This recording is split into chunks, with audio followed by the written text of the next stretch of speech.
So we were walking in downtown Chicago and it started raining on us.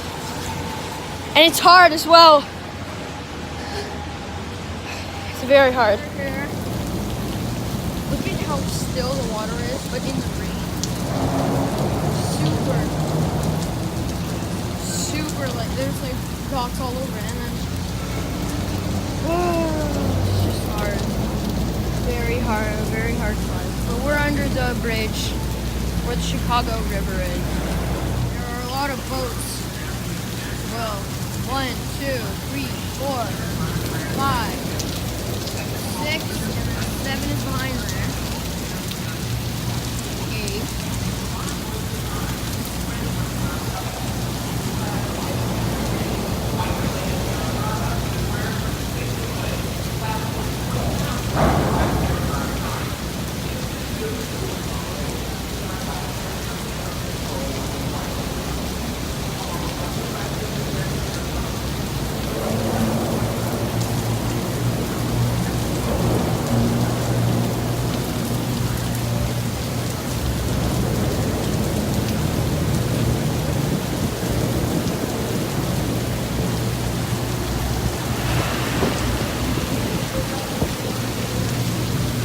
Oh, it's only getting worse.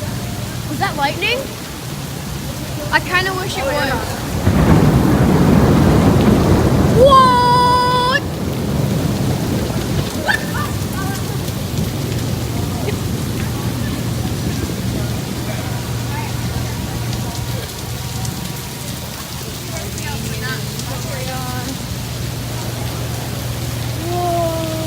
You get the thunder? Can I see your bag real quick? Paper towels for your seat. Thank you.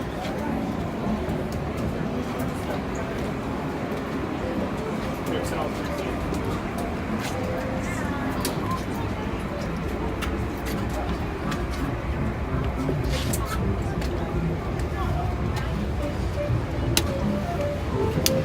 This is better.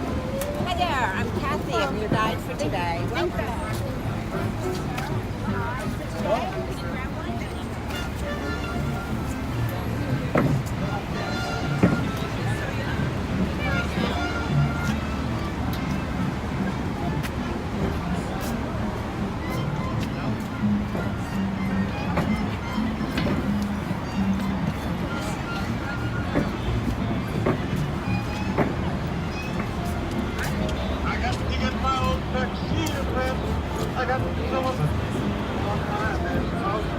She was, but she always thought about herself as just wanting to design tall buildings. So that's Natalie DeBlois.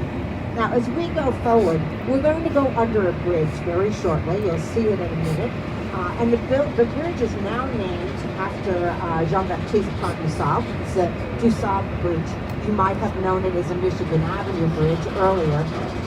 But it was an important bridge for Chicago because it connected two sides of the river.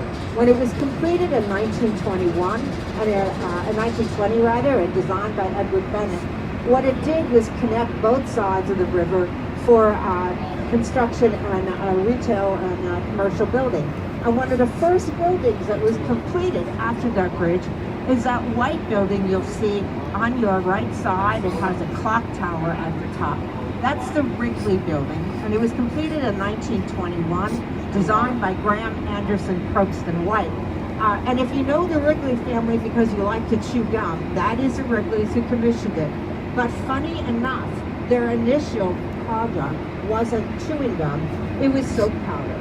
And the chewing gum were the free samples, like a gift that they gave in every box. And ultimately they realized that people were buying the soap powder to get the gum. So in a marketing move of genius, they said, okay, kill the soap powder, let's go with the gum. It's made out of white terracotta, and it was designed to kind of give you a sense of a building, historical building in Sevilla, Spain, and that was called La Giralda. Now, as we go under the bridge, I'm going to tell you that if you've ever taken a boat ride on the River Seine in Paris, some docents there might tell you that it's a tradition to kiss under the bridges of Paris. And so this bridge was copied copied after the Alexander III Bridge. And so I always ask everyone, with their permission of their partners, it would be great if you kissed under the bridge. Help me bring romance back to Chicago. It's not a tradition yet, but I'm working on it. We've got 25 bridges, so if you miss this one, we got 24 more to go. Let's take a look over onto our left side. You see that white curved building that has a temple at the top. That temple is called the Belvedere, and the building is London House, Chicago. It was completed in 1923, designed by Alfred Altschuler, and it was originally constructed as an insurance company. Now it's a hotel with a bar and restaurant at the top. And I'm told that it costs $1,000 to rent that Belvedere. So if you want to say something important to someone, all I can tell you is talk fast and be efficient. Now, it's in a style that's called Beaux-Arts. Beaux-Arts was very popular in the late 1800s, early 1900s, translates from the French to fine arts, and the style usually reminds you of, say, a Greek or Roman temple. It was very popular in cities like Chicago because we didn't have much of a long history, so we had to borrow a little bit. And it's the same style that you'll see in the building a little bit behind it, still on your left side.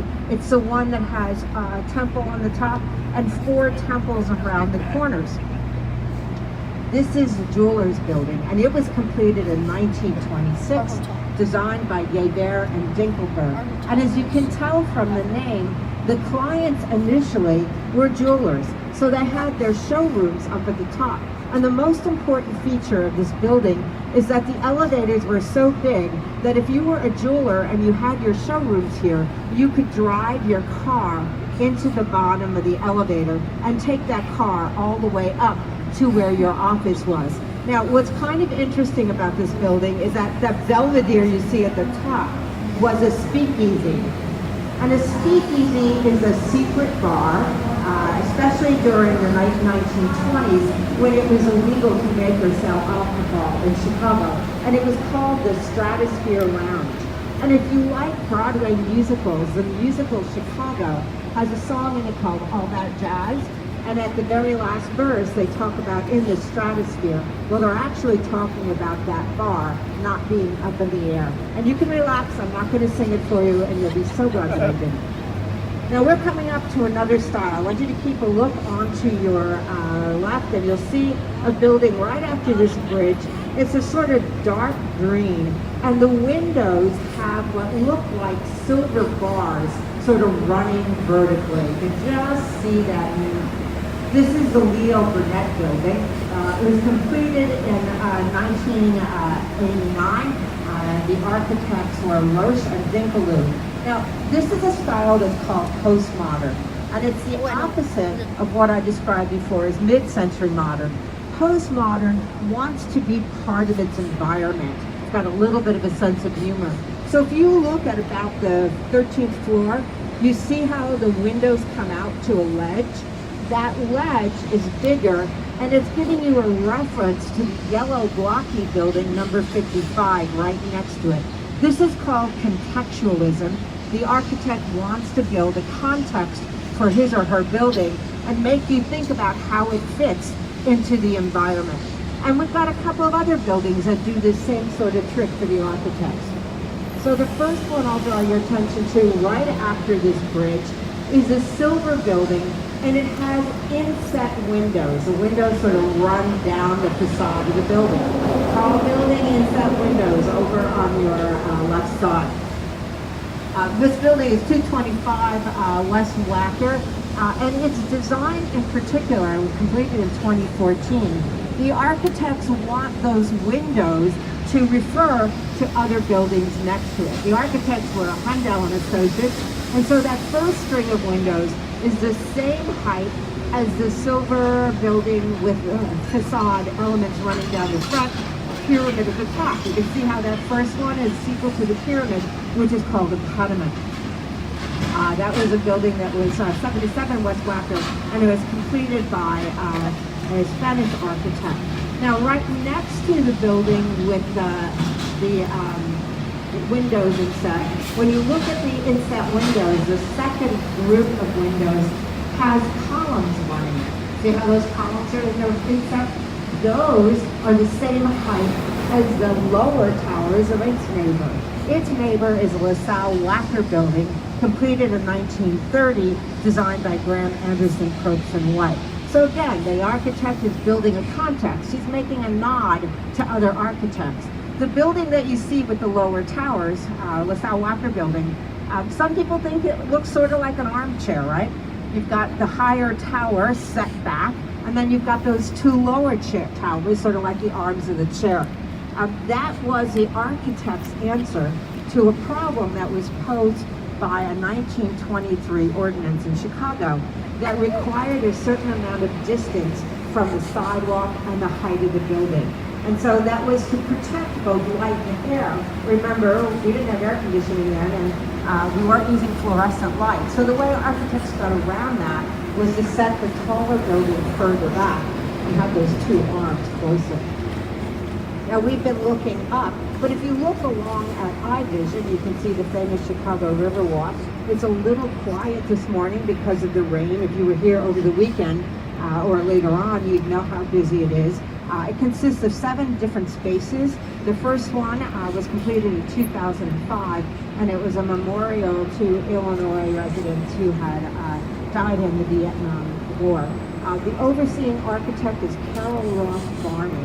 She's another one of my Chicago visionaries because she really designs with an attitude that anything that she does brings community together, but it also, it's primarily outdoor work that she does. She doesn't do standard buildings. And we're looking at another building that's going to give you some context. It's postmodern. It's a building on your left side. It's the one that's got rounded towers and they've got little spires at the top. This particular building was designed in 1989. It's to 35 West Wacker. Architects are Cone, Putterson, Fox. And so that those two towers have sort of an element that connects them. That horizontal element, the architects call a bridge. And at the same time, you'll see that there's a long window. It's got a curved top running long vertically. And there's an element at the bottom of it that's called an urn. And that urn is to make you think about Frank Lloyd Wright, very famous Midwestern architect. You won't see any of his buildings on the river, but he frequently used urns as part of his motif. And then right next to that building, you'll see this green curving glass tower. This was completed in 1983, designed by Cone, Putterson, Fox. It's known as the New Bean Building, also 333 West Wacker. Often called everyone's in Chicago's favorite building for the longest time. And this is a great example of mid-century postmodern architecture and the context that I'm talking about. Because in this case, what the architects have done is make the color of the building the same color of the water, and at the same time, the building's curve also matches the curve of the river. Now, if you look over on your right side, you're going to see one of a lot of construction. I keep on telling everyone, keep on coming back every year. There's more buildings. This area is Wolf Point. The 2 that are under construction will be finished in about another 2 years. Architects will be Clark Kelly. Then there's the one tower that's been completed by BKL Architects. But why this area, Wolf Point, is important to Chicago is because historically this is the first real city of Chicago in this area. So, you know, every city has its heroes, and sometimes we also have rogues and rascals. So one of my favorite rogues and rascals from the area here is a name John Kinsey. And for my Canadian visitors today, John Kinsey came to Chicago in 1805 from Quebec. He was trained as a silversmith, but he also performed the very first surgical procedure in Chicago. And then just to keep his resume moving, he ended up being arrested for murder in 1812. He got off for self-defense. In 1813, he was captured by the British and was being shipped back to the UK to be tried for treason. When he managed to escape, and in a true Chicago story, after all this adventure, he came back here and opened the first bar in Chicago. So for those of you who feel an opportunity to celebrate downstairs, give a toast to John Kinsey. Now we're going to be coming up to one of the oldest buildings on the tour today. We don't have a lot of old buildings in Chicago, and I'll talk about that a little bit later. But the building I'd like you to take a look at is over on your left side. It's brick. It has inset balconies. This is Fulton House. It was completed in 1898, designed by Frank Abbott. And I'd like you to think about it as a giant refrigerator, because it was a cold storage warehouse, and this was a time period, remembering there wasn't refrigeration. So anything that was shipped along the river here, because it was a shipping area, if it needed to be chilled, it was put in this building. The building was lined with cork and horsehair, and then had blocks of ice. And so when it was converted to condominiums in the late 1970s, it took 6 months for the building to thaw out. And you see those stars running down the side of the building? Those stars are the ends where support rods had to be inserted in the building, because during the thawing process, the building cracked. So it's all part of trying to shore up the building. And then right next to it, these nice funky little townhouses here you see, they were completed in 1988. They're river cottages. The architect is Harry Weiss. And to give you some sense of how popular they are still, first one went on the market for public sale about 2 years ago, since 1988. It sold in less than a week. It went for $2.25 million. And I have it on good authority that the owner is dropping another $4 million in just to kind of remodel the interior. So river cottages. So you know, one of the things I like to talk about when I'm doing this tour is I like to compare how our attitudes about the river has changed. And there's a stretch here on the river that really kind of gives that to you very dramatically. So if you look over on your right side, this is into 4 of these townhouses where there's views of the river along with a completed river walk. I haven't seen one of the townhouses overlooking the river to be on the market for years, but I can tell you that there's a couple that are only facing east and there's absolutely no outside view, and they are in the neighborhood of $2 million. So again, very, very desirable area. I can't even imagine what the river view might cost. Now let me get this brick building real quickly over on our right side.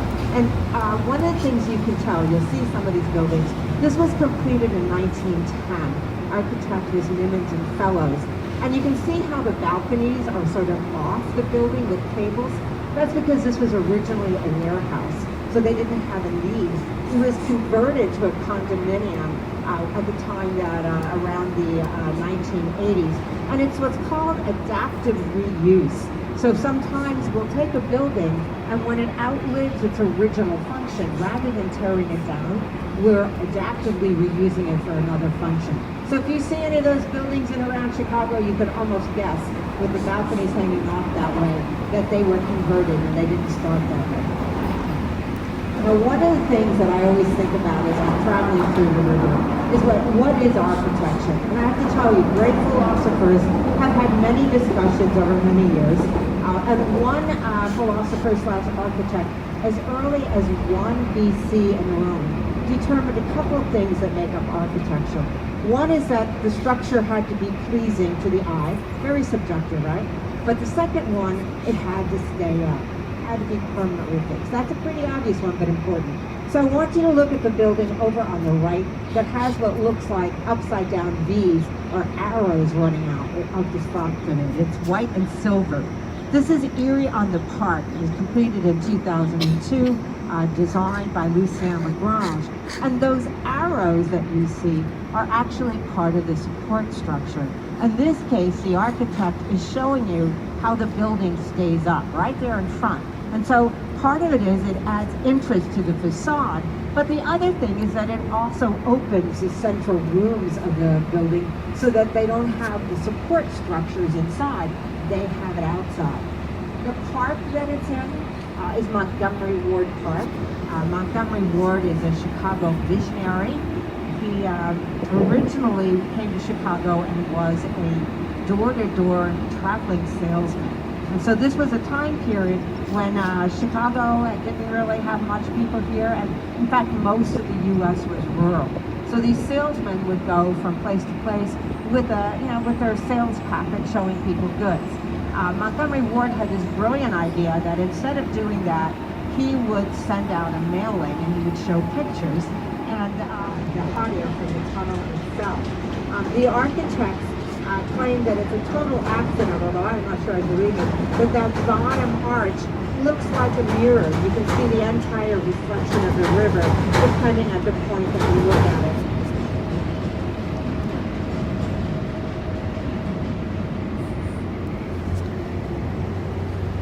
Now I'm going to switch this over and we're going to look a little bit on our left side. And you'll see another one of the older bridge buildings on Center 3. That's the white building that has the dark windows inset. Looks a little bit like a reverse checkerboard.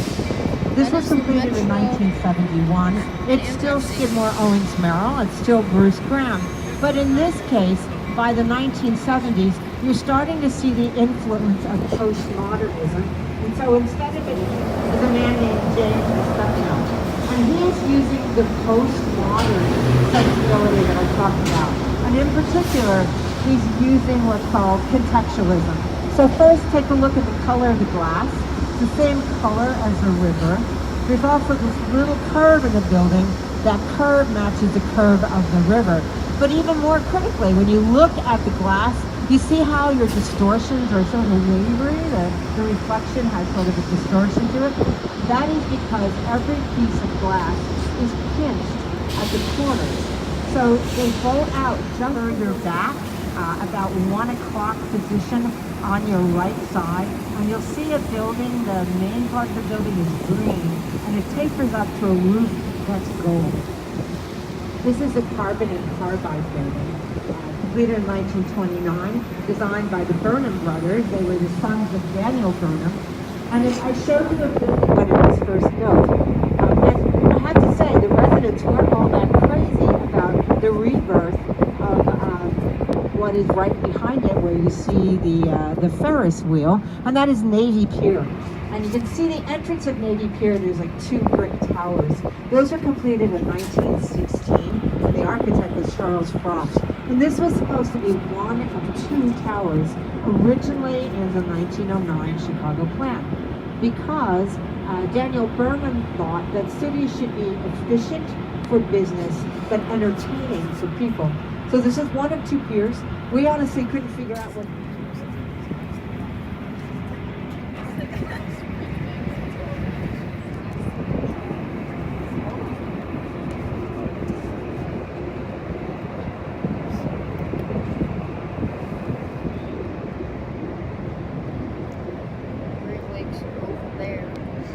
Lake Michigan. Walk down. There is water. Obviously. Oh.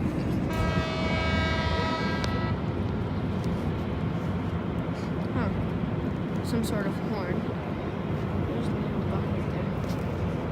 Hey, and the first one was going. So as you're taking pictures, I want to touch on this Jeannie Gang. And, she was educated in Illinois, has constructed several buildings in Chicago. But she's known in particular for a sort of unusual sense of sculpture in her buildings. They don't tend to be these straight up and down glass buildings like you would normally see. And there's a really good example of this coming up, because Jeannie Gang is also responsible for a building called Aqua. And you're going to see that in a minute. This particular building, Vista, at floor 85 is going to have what's called the blow-through floor. It'll be completely open. You won't have any access. All will be is just corners, because the wind needs to blow through it, remembering that you've got to keep buildings standing up. Now see this building that is kind of projecting into the river? It's silver, looks like a triangle, got horizontal windows running. That is the Swiss Hotel, completed by, designed by Harry Reese. And the year is 1988.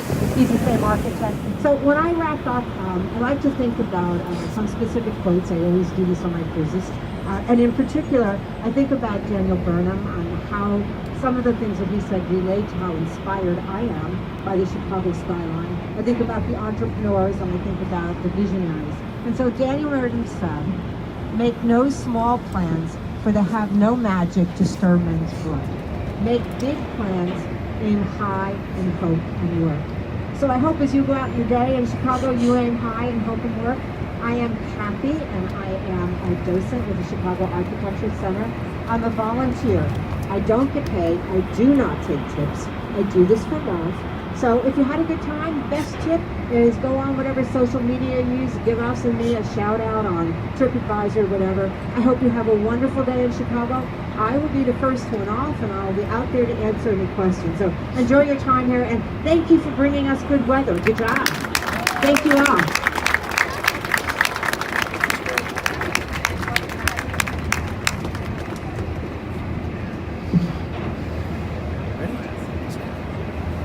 You can't stand up there.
Completely different spin on it.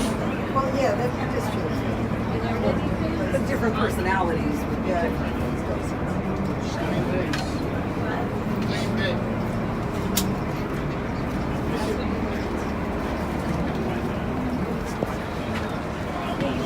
Hope you enjoyed the ride today, folks. Please watch your step getting off the boat.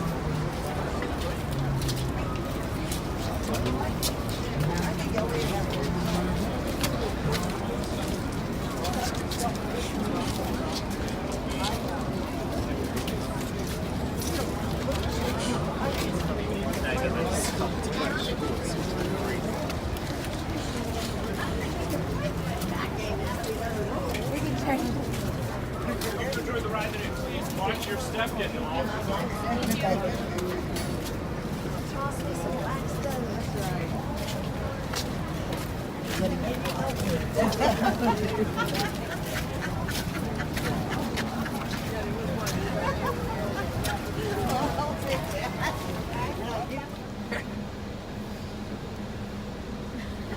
I have my hand ready. How long are you gonna lay on it? Long enough to be rude. Oh my gosh. It's a city wet, man.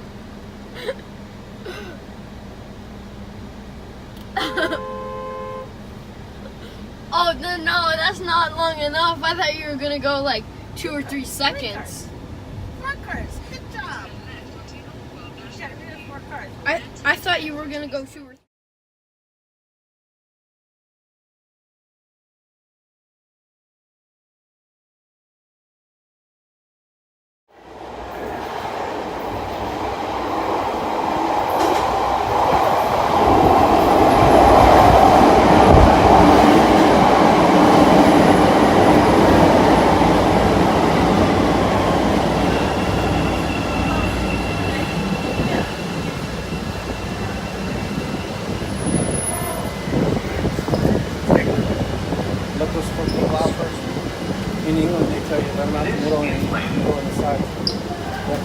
paint stuff in the corner. Doors closing. I see.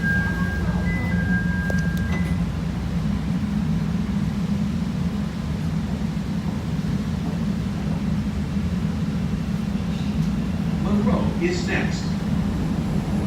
Doors open on the left at Monroe.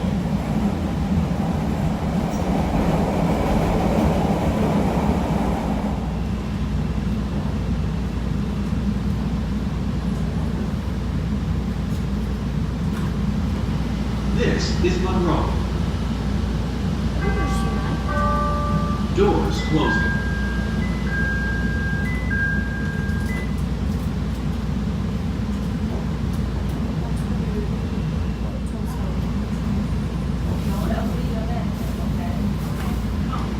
This is Jackson. Doors closing.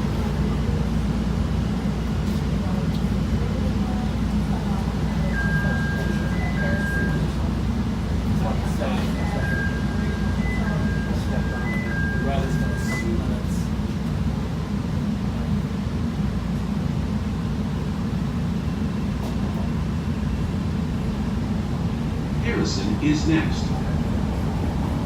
Doors open on the left at Harrison.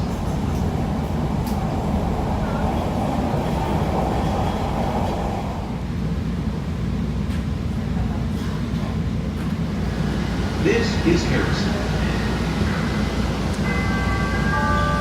Doors closing.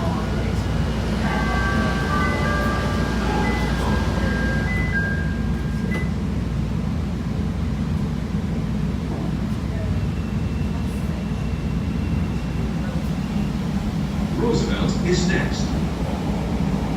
Doors open on the left at Roosevelt. Doors closing.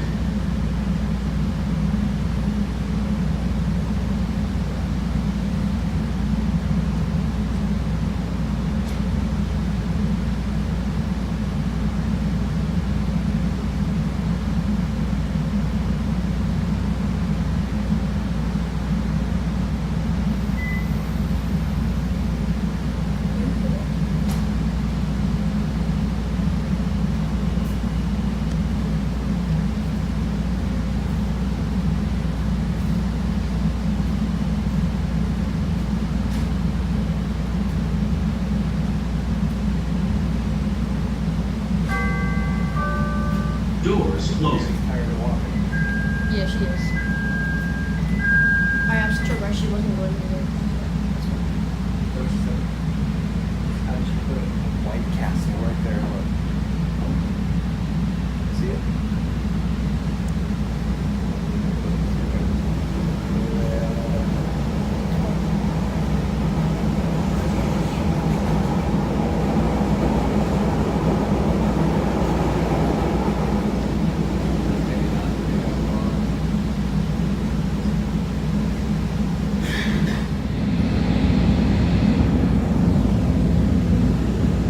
We are going to that baseball stadium.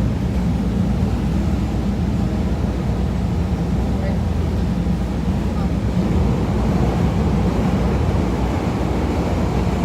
We're in some sort of tunnel.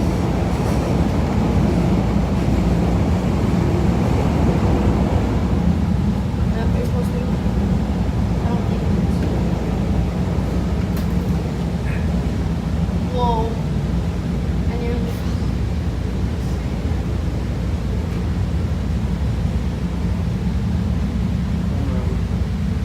that field. Right there. It's a baseball field. This is 35th Broadway. Probably that way, huh?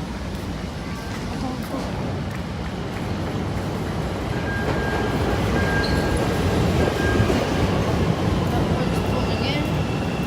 This one's pulling out.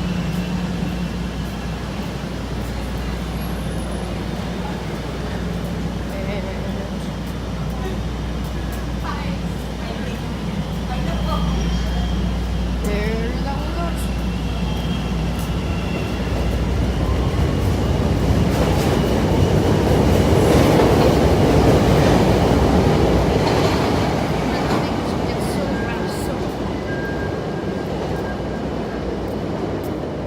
now this one's going.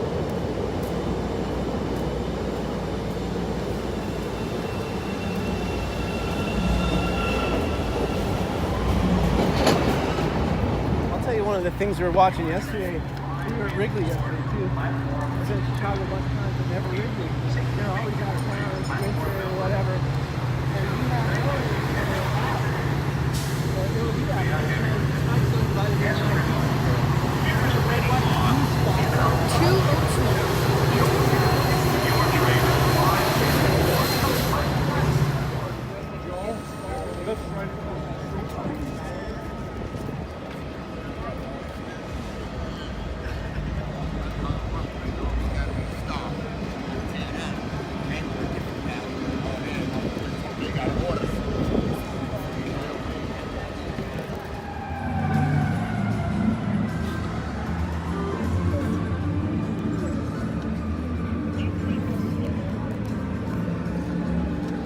I got them both. White Sox BP. Ready?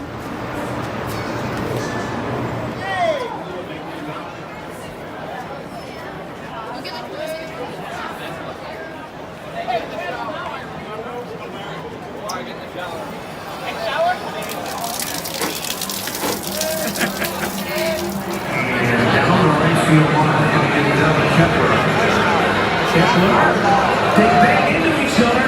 The second baseman Forsythe made the play, but Kepler dipped into the turf. Lindor scores. Bradley goes to third. It's 1-0 Cleveland.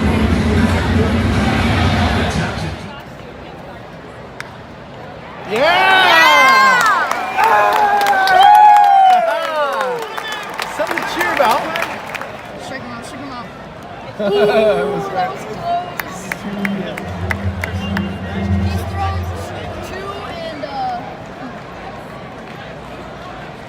Problem is, I don't know. I don't know if it's got enough bite. he's thrown 2 and a third of an inning.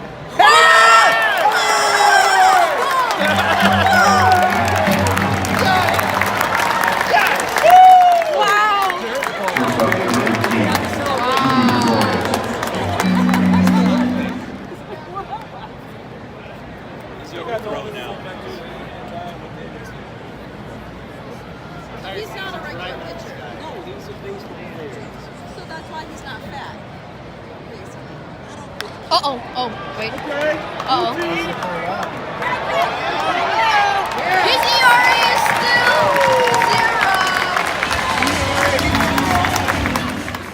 0. So the game has ended. The Yankees skunked the White Sox 7-0.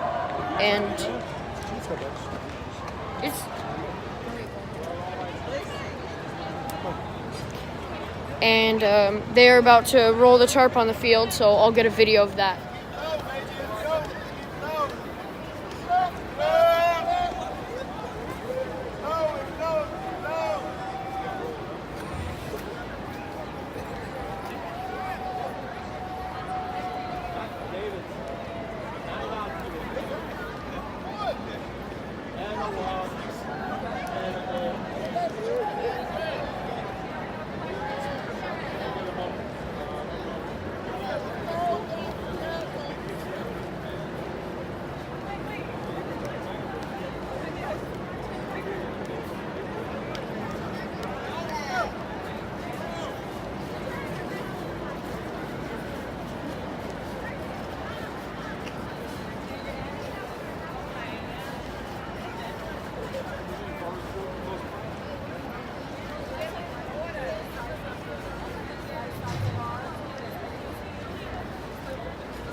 Recording them?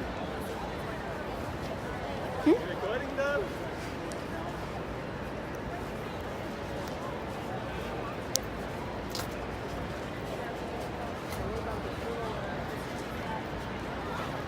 Alright, is that good enough? I hope so. That's what I thought. It'd be an easy song. Better hold on, son. Killed it, guys. Killed it. Novice. You're novice. Subway novice. Subway surfer. I lived on this thing for years. I was like 4. Yeah. He's out of his element. Normally he's on the go out to eat wherever. He really killed it.